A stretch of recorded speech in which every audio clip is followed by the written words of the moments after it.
Cassette 1, Side 2. Practice Test 2. You will hear a number of different recordings, and you will have to answer questions on what you hear. There will be time for you to read the instructions and questions, and you will have a chance to check your work. All the recordings will be played once only. The test is in 4 sections. Write all your answers in the listening question booklet. At the end of the test, you will be given 10 minutes to transfer your answers to an answer sheet. Now turn to section 1 of your question booklet.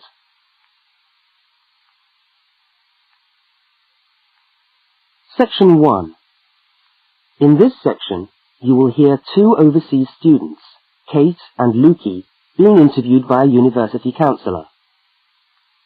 First look at questions 1 to 5.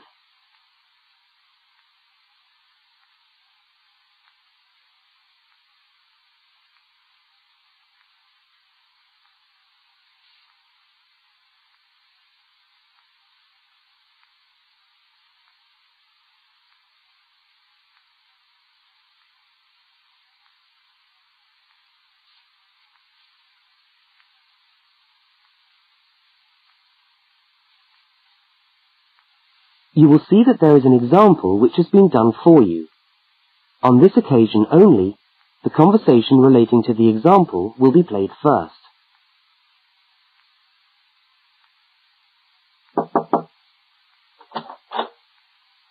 Hi there, Kate. Come on in. How are you today? Fine, thanks. Hi, Lukey. How's things? Okay. Well, as I explained on the phone, I'm a counsellor here at the Student Services section of the university. And I'm interviewing overseas students to help me draw up a guide for new students. So I'd be grateful if you could tell me a little about your time since you've been here in Cambridge. Right. Good idea. Now, Kate, let's start with you. Okay. This is your 2nd semester, isn't it? Could you tell us something about your first impressions of the town when you arrived? Yeah. Well, first of all, I was struck by how quiet it is here in the evening. Kate's first impression of the town is that it is quiet in the evening, so quiet is the answer. Now we shall begin. You should answer the questions as you listen, because you will not hear the recording a second time. Now listen to the first interview with Kate and complete the notes by filling in the numbered spaces 1 to 5.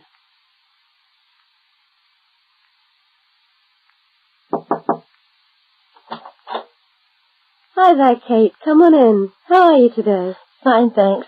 Hi, Lukey. How's things? Okay. Well, as I explained on the phone, I'm a counsellor here at the Student Services section of the university. And I'm interviewing overseas students to help me draw up a guide for new students. So I'd be grateful if you could tell me a little about your time since you've been here in Cambridge. Right. Good idea. Now, Kate, let's start with you. Okay. This is your 2nd semester, isn't it? Could you tell us something about your first impressions of the town when you arrived? Yeah. Well, first of all, I was struck by how quiet it is here in the evening. Yeah, I suppose Cambridge is a quiet place. Where did you live when you first arrived? Well, I went straight into student accommodation. It was a kind of student hostel. Ah, right. So, you didn't have to worry about doing your own cooking or anything like that? No, but sometimes I wished I had. The food at the hostel was awful. Oh, dear. But how were the other students? To be honest, I haven't managed to make many friends, even though the place is full. People seem to keep to themselves. They're not really very friendly. Oh, I'm sorry to hear that. Well, what about the actual course? You're studying, I'm doing a master's by coursework in environmental studies. Oh, right. And how are you finding that? Yeah, well, it's been pretty good, really. I've enjoyed the course, but I feel there hasn't been enough contact with the lecturers. Oh. They all seem to be incredibly busy.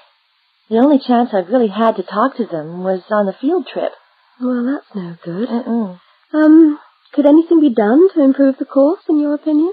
Well, I think it would be helpful to have meetings with lecturers on the course. Say once a fortnight, something like that. Regular meetings? Uh-huh. Yes, that could certainly help. Now, Kate, we'll come back to you in a minute, but I'd just like to ask Lukey some questions. Before they continue the interview, look at questions 6 to 10.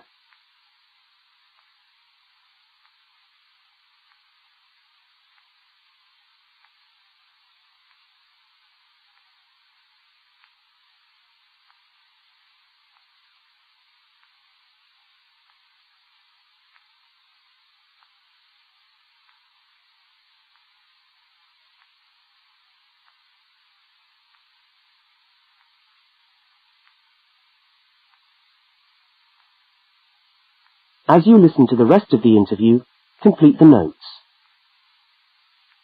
Lukey, where are you from? I am from Indonesia. And how did you find Cambridge when you first arrived? Well, I like it here. I think the city is very beautiful. What about your accommodation? Was that okay? Yes, okay. At first, I stayed with a family for 3 months. They were very kind to me, but they had 3 young children and I found it difficult to study. Right, I see. So after 3 months, I moved out, and now I live with 2 other students in a student house. It's much cheaper and we like it there. Good. And, what about your studies? What are you studying? I'm doing a Bachelor of Computing. Computing, I see. Apart from the language difficulties, if you can separate them, how have you found the course? Okay, but... Yes, go on. Well, the main difficulty for me is getting time on the computers in the computer room. It's always busy and this makes it very hard to do my practical work. Yes, I'm sure it would. Can you reserve time in the computer room? No, you can't. But it would certainly help if we could reserve computer time. Yes, I'll look into that and see if something can't be done to improve things over there. Now, let's go back to Kate. That is the end of section 1. You now have half a minute to check your answers.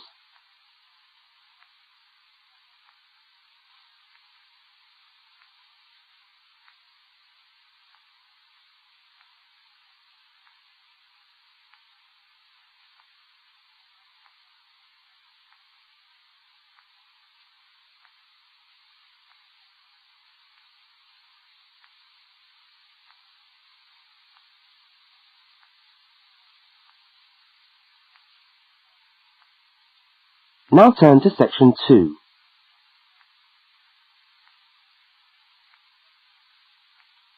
Section 2.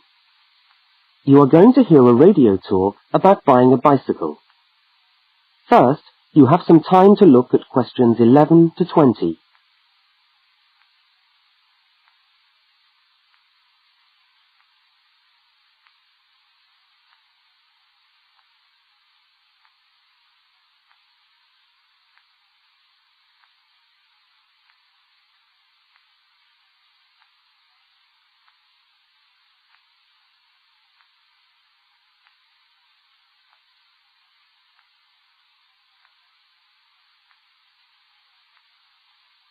Now listen to the first part of the talk and complete the notes by filling in the numbered spaces 11 to 20.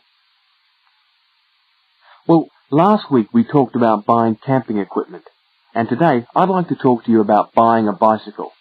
A simple enough exercise, you might imagine, but there are lots of things to look out for to make sure you get the best deal for your money. Well, the range of bicycles is enormous. There are racing bikes, touring bikes, mountain bikes, or just plain ordinary bikes for riding around town.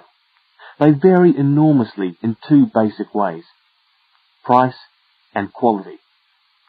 This means that the choice you make will probably be determined by the amount of money you want to pay, your own personal needs, what is actually available, or a compromise of all 3 things.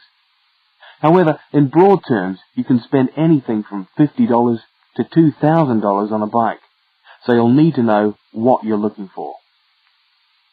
Single-speed cycles. that is bikes with no gears, are really only suited to short, casual rides. Their attraction is their simplicity and reliability. After years of neglect, they still manage to function, though not always too efficiently. If it's basic transport you're after, then you can't go wrong. 3-speed cycles, on the other hand, are all that is really necessary for most town riding, going to the shops and things like that. Like the single-speed bike, they're simple and reliable. If you are going to be going up and down lots of hills, then you'll probably want something more efficient.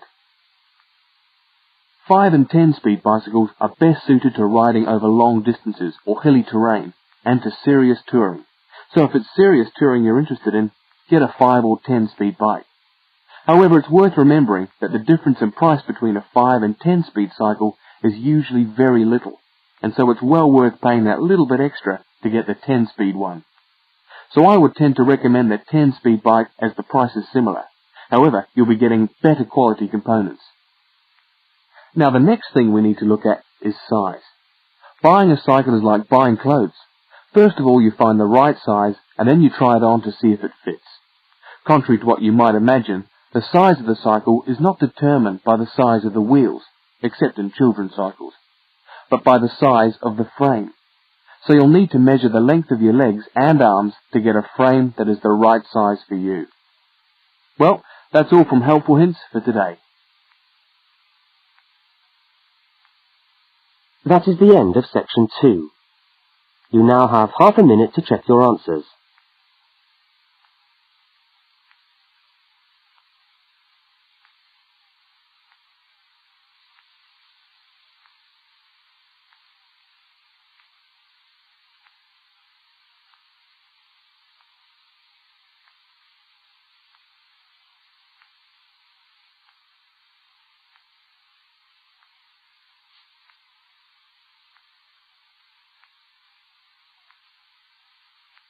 Now turn to section 3.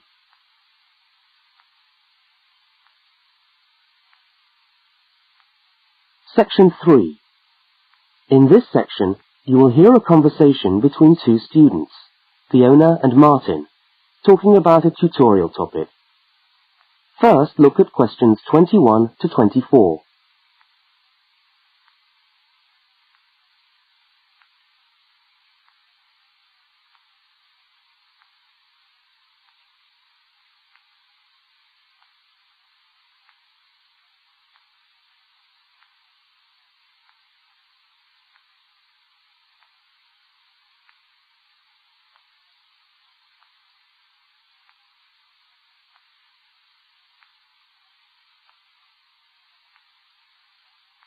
Now listen and answer questions 21 to 24. Hi there, Martin. How are you going with your Australian Studies tutorial paper? Oh, good. I finished it, actually. Lucky you.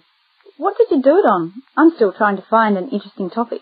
Well, after some consideration, I decided to look at the history of banana growing in Australia. Banana growing?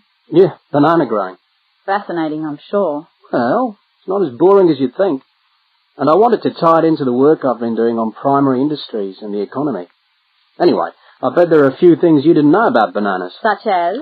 Such as the fact that bananas were among the first plants ever to be domesticated. Oh, really? Yeah, they're an extremely nourishing food. I suppose you're going to tell me the whole history of banana growing now, aren't you? Well, it'll be a good practice run for my tutorial next week. I'll do the same for you sometime. Okay, fire away. So where were these bananas first domesticated? According to my research, the Cavendish banana, which is a type of banana, and the first type to be cultivated here, actually originated in China, but they had a fairly roundabout route before they got to Australia. You mean they didn't go straight from China to Australia? No, they didn't. It seems that in 1826, bananas were taken from South China to England. I suppose they'd have made a welcome addition to the English diet. Yes, I'm sure. Well, apparently there was an English duke who was particularly fond of bananas, and he used to cultivate them in his hothouse, which is where you have to grow them in England, of course, because of the cool climate. And they became quite popular in the UK. So he was the one responsible for cultivating the Cavendish banana, which was then introduced into Australia. I see, and we've been growing them ever since. Yeah. Now look at questions 25 to 32.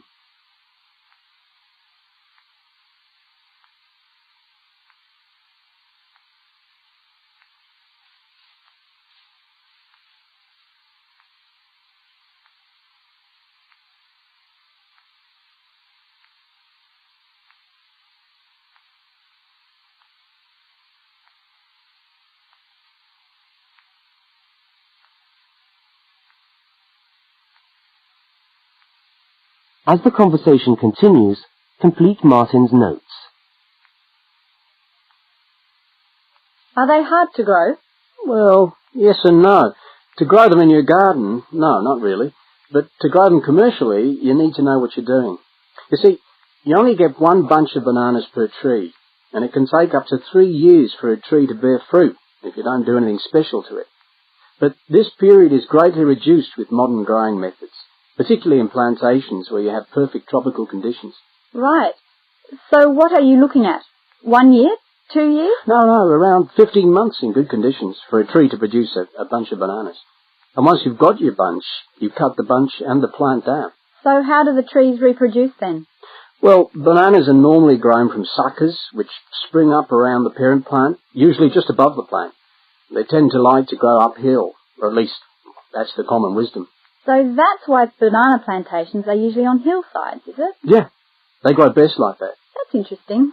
If you plant them in rich soil and give them plenty of water at the beginning of summer, then they should be well advanced by the beginning of winter, when growth virtually stops. But in a country like England, they're hard to grow. Although you can grow them in a hothouse. But in Australia, it's not difficult. No, though even here, the growers put plastic bags around the bunches to protect them and keep them warm. If you go up to the banana growing districts, you'll see all these banana trees with plastic bags on them. But how do they stop the bananas going bad before they reach the shops? Well, the banana bunches are picked well before the fruit's ripe. Once you cut the bunch, the bananas stop growing, but they do continue to ripen. The interesting thing is that once one banana ripens, it gives off a gas which then helps all the others to ripen. So they pretty much all ripen within a few hours of each other. Amazing. So do we export lots of bananas overseas to Europe and Asia, for instance? Well, oddly enough, no. I believe New Zealand takes a small proportion of the crop, but otherwise, well, they're mostly grown for the domestic market, which is surprising when you think about it, because we grow an enormous number of bananas each year. Yes, well, thank you for all that information. I'm sure the tutorial paper will go really well. You certainly seem to have done your research on the subject. Let's hope so. That is the end of section 3. You now have half a minute to check your answers.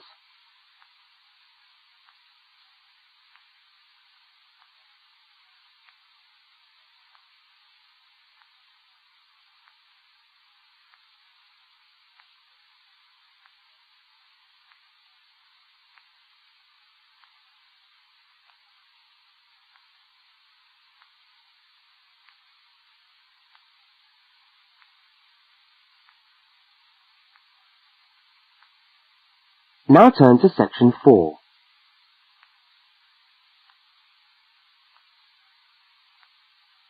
Section 4. You are going to hear part of a public lecture for new students. First, look at questions 33 to 35.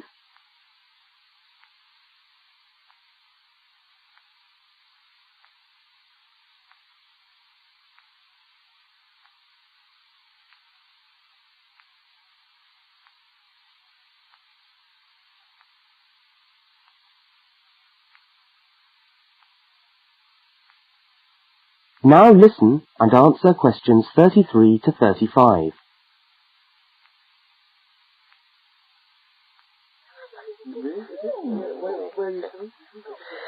Good morning everyone, and welcome to our regular lecture on health issues. This series of lectures is organised by the Students' Union and is part of the Union's attempt to help you, the students of this university, to stay healthy while coping with study and social life at the same time. So, it's a great pleasure for me to welcome back Ms. Diane Greenbaum, who is a professional dietitian and who has been kind enough to give up her time in what I know is a very hectic schedule to come along and talk to us today. Thank you. Thank you very much, John.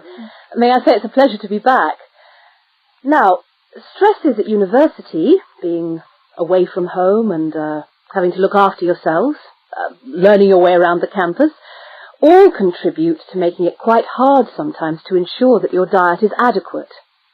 So, today, I'm going to talk about ways of making sure that you eat well, while at the same time staying within your budget.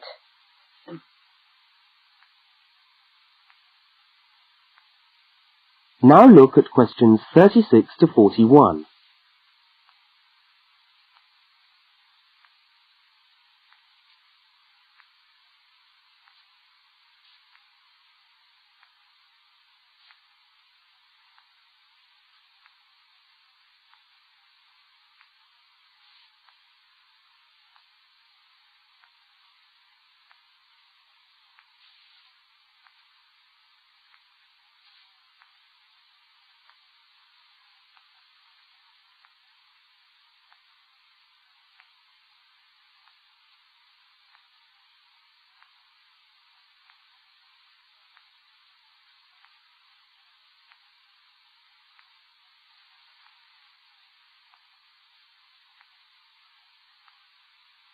As you listen to the second part of the lecture, complete the notes and diagram in the spaces provided.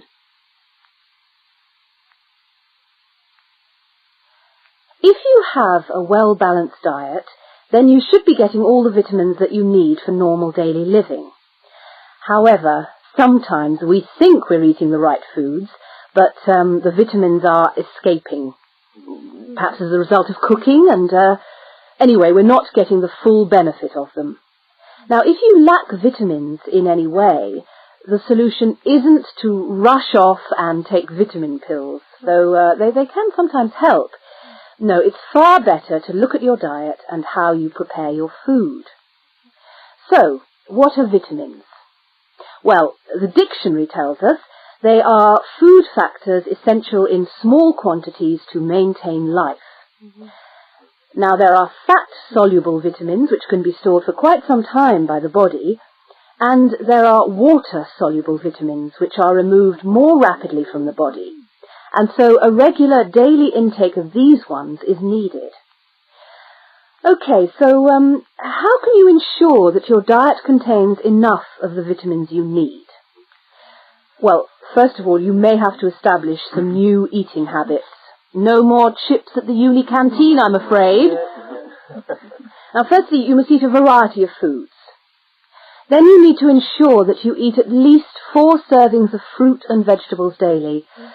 Now, you'll need to shop 2 or 3 times a week to make sure that they're fresh, and store your vegetables in the fridge or in a cool, dark place. Now, let's just refresh our memories by looking at the healthy diet pyramid. Okay, can you all see that? Good. Well, now, as you see, we've got 3 levels to our pyramid. At the top, in the smallest area, are the things which we should really be trying to avoid as much as possible. Things like, yes, sugar, salt, butter, all that sort of thing. Next, on the middle of our pyramid, we find the things that we can eat in moderation. Not too much, though. And that's where we find milk, lean meat, fish, nuts, eggs. And then at the bottom of the pyramid are the things that you can eat lots of, because they're the things that are really good for you.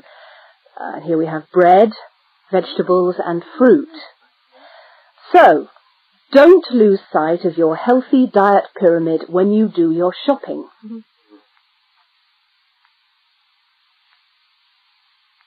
That is the end of section 4. You now have half a minute to check your answers.